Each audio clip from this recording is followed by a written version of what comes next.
Selamat pagi Bapak Ibu Saudara terkasih dalam Tuhan. Kita bertemu lagi hari ini di dalam bakti kita minggu di rumah kita masing-masing. Kita bersyukur atas kemurahan Tuhan, sebab kebaikannya kita diizinkan sampai hari ini kita boleh memuji dan memuliakan nama Tuhan dalam keluarga kita masing-masing. Kita akan ibadah pagi ini. Sebelumnya dengarkanlah firman Tuhan yang terambil dari Efesus 1 ayat 9. Sebab ia telah menyatakan rahasia kehendaknya kepada kita sesuai dengan rencana kerelaannya, yaitu rencana kerelaan yang dari semula ditetapkannya di dalam Kristus. Mari kita awali memuji Tuhan Bapa Surgawi.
Bapa di surga, segala puji, syukur dan hormat kami naikkan kepadamu, karena Engkaulah Allah yang patut dipuji dan disembah. Dan kami bersyukur Tuhan karena kebaikan Tuhan. Hari ini diberkati Tuhan dengan kekuatan kesehatan. Bahkan sampai hari ini kami boleh menyembah Tuhan, berbakti, mengagungkan Engkau. Kami menyerahkan Tuhan hidup kami hari ini dalam tangan kuasa-Mu. Namun kami sadar bahwa kami memiliki kelemahan dan keterbatasan. Kami mohon diampuni, kami mohon disucikan, sehingga kami layak menghadap Tuhan untuk memuji, menyembah, dan mengagungkan Engkau. Terima kasih Bapa di surga. Di dalam nama Tuhan Yesus kami mengucap syukur. Kami sudah berdoa. Amin.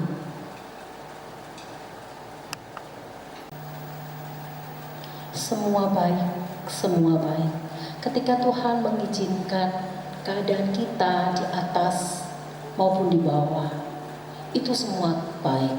Tuhan mengizinkan karena tangan Tuhan terus menolong kita, dan karena Tuhan punya rencana yang terbaik bagi kita. Kita harus meyakini itu karena tangan Tuhan terus menolong kita, menopang kita, dan rencana Tuhan yang terbaik. Mari kita akan memuji Tuhan, mengagungkan namanya. Dari semula Tuhan menciptakan, dari semula rencana indah yang terbaik.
Bapak Ibu Saudara, pagi ini saya akan mengajak bersama-sama membaca firman Tuhan yang terambil dari surat Efesus pasal 5 ayat 17. Kita akan baca 2 kali. Kita baca sama-sama. 1, 2, mulai. Sebab itu janganlah kamu bodoh, tetapi usahakanlah supaya kamu mengerti kehendak Tuhan. Sekali lagi. Sebab itu janganlah kamu bodoh, tetapi usahakanlah supaya kamu mengerti kehendak Tuhan.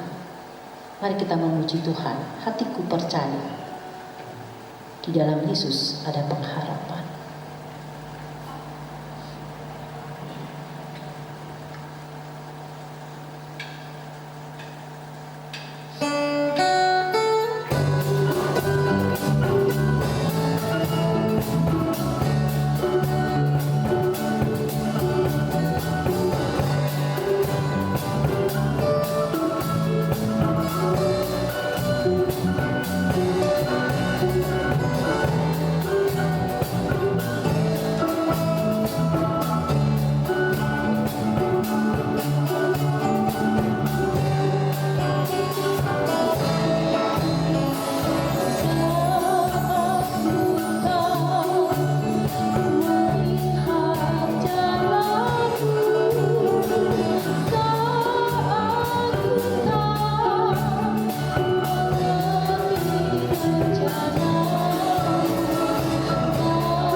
Sepanjang hari tangan Tuhan terus menggandeng kita, sepanjang hari tangan Tuhan terus menopang kita.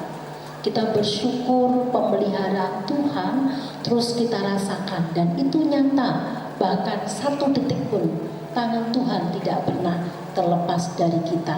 Kita patut bersyukur. Mari kita naikkan ucapan syukur kita melalui memberi persembahan dan perpuluhan kita kepada Tuhan.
sudah saatnya kita akan mendengarkan firman Tuhan. Mari kita siapkan hati kita dengan memuji Tuhan. Ku rindu sabdamu.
Bersyukur kepada Tuhan karena kita masih diberikan kekuatan dan terus merasakan kebaikan serta kemurahan Tuhan sampai dengan hari ini.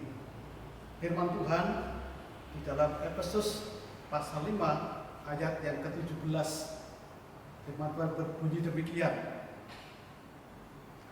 Sebab itu janganlah kamu bodoh, tetapi usahakanlah supaya kamu mengerti kehendak Tuhan.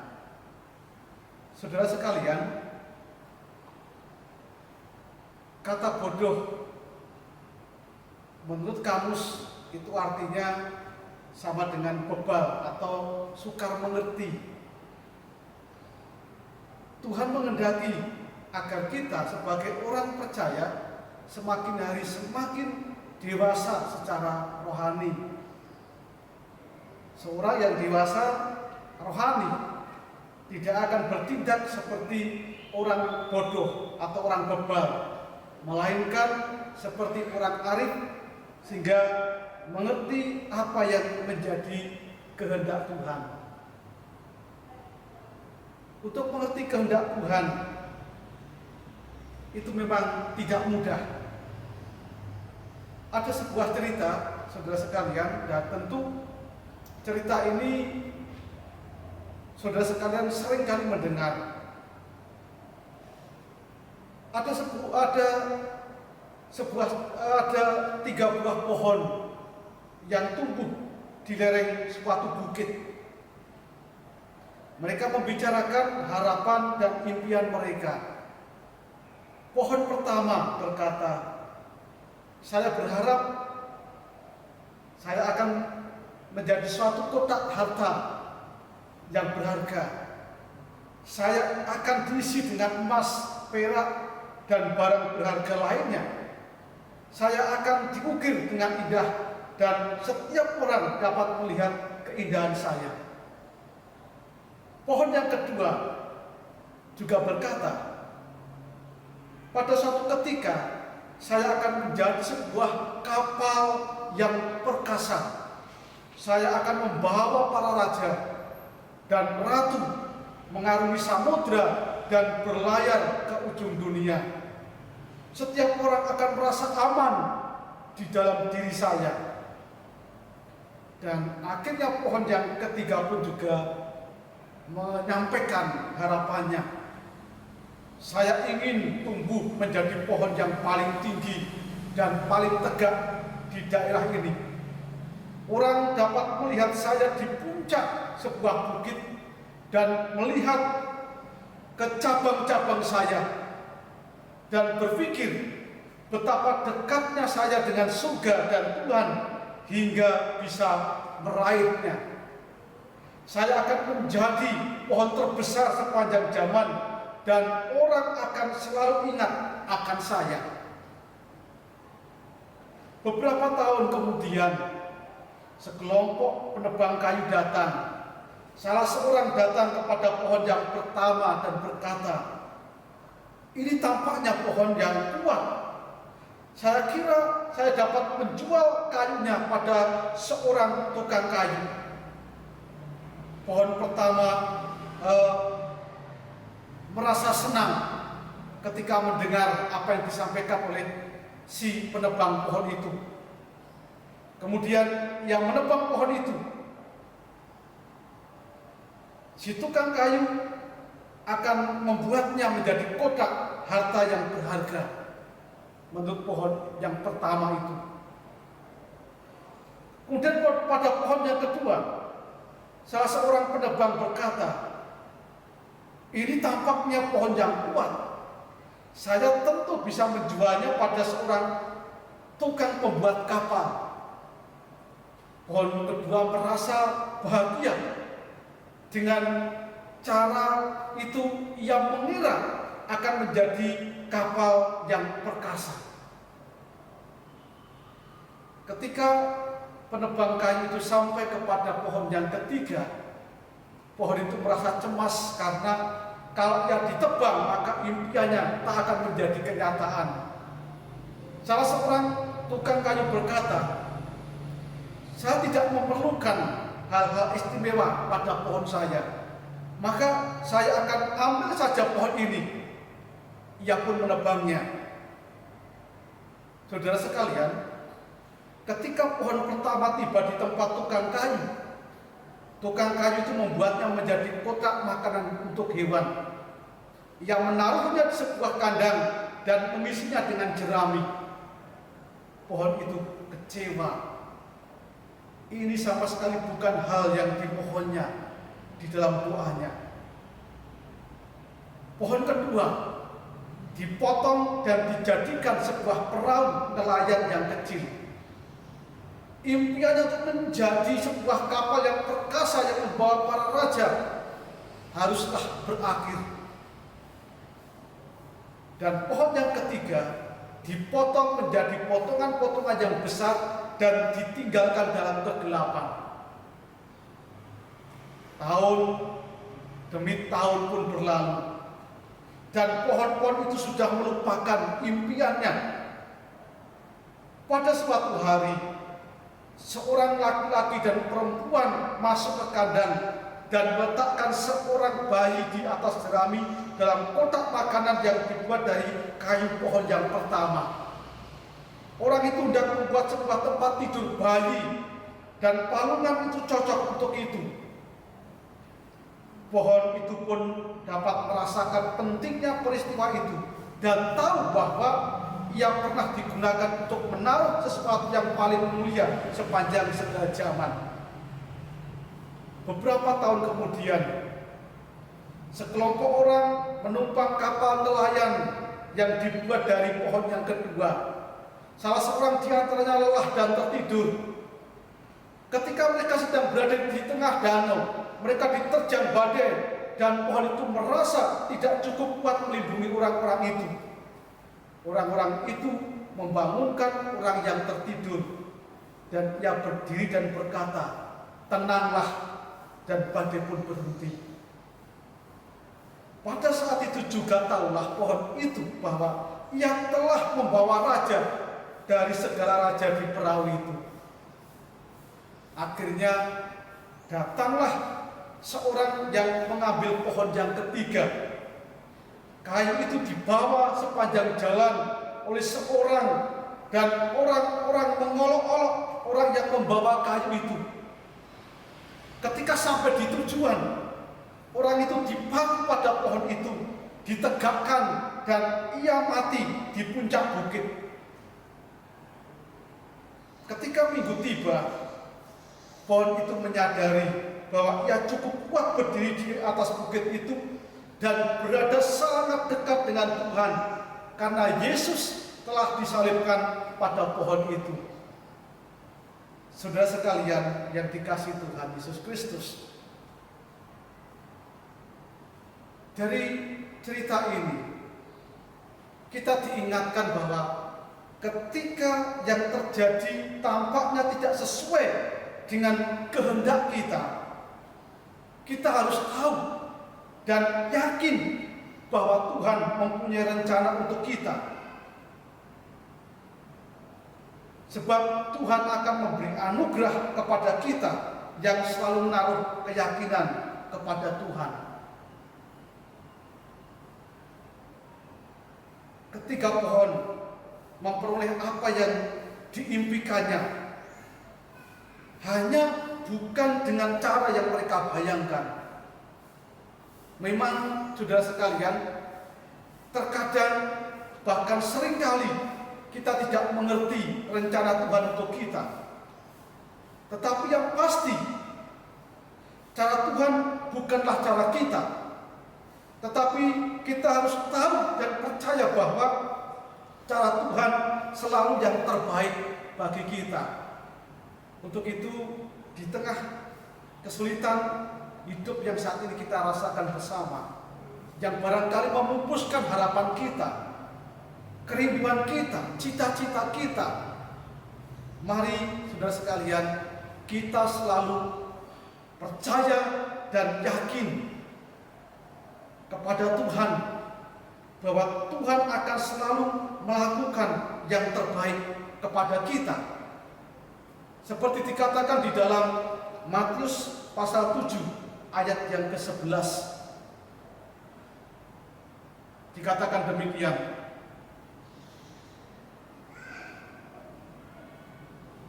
Matius 7 ayat yang ke-11. Jadi jika kamu yang jahat tahu memberi pemberian yang baik kepada anak-anakmu, apalagi Bapamu yang di surga, ia akan memberikan yang baik kepada mereka yang meminta kepadanya. Ia pasti akan memberikan yang baik kepada setiap kita yang meminta kepada Tuhan dan yang selalu percaya kepadanya. Tuhan memberkati. Mari kita berdoa.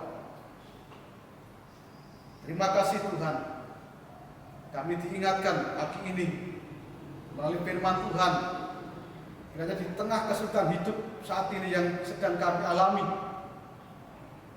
Kami tetap meyakini rencana dan kehendak Tuhan, dan bahkan Tuhan akan selalu memberikan yang terbaik kepada kami.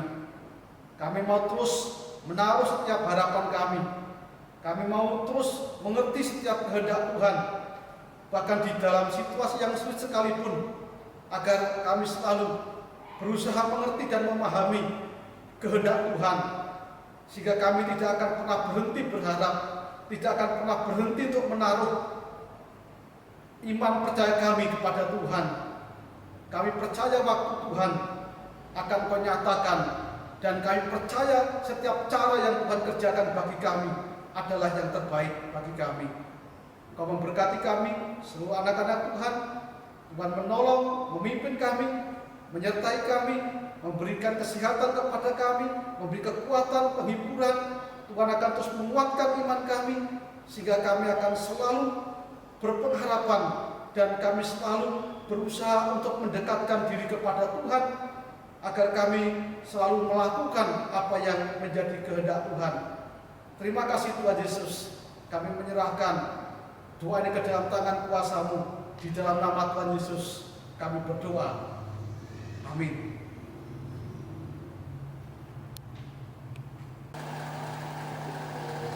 Mari kita meresponi firman Tuhan dengan memuji Tuhan. Terima kasih Tuhanku.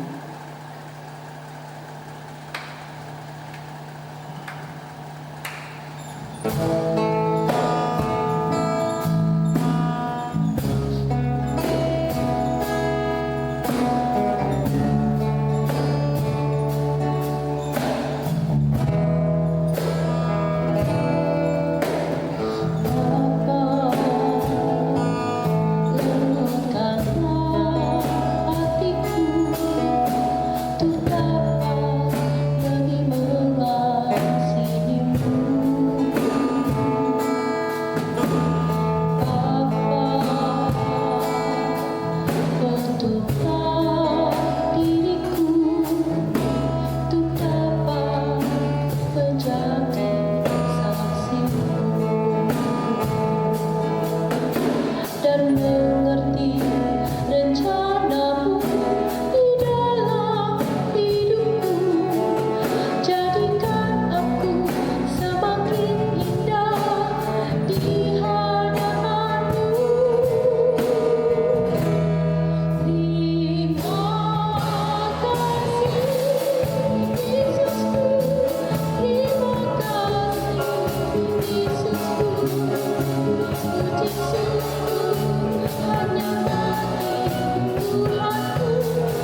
Bapak Ibu Saudara, kita akan akhiri kebaktian kita dengan doa.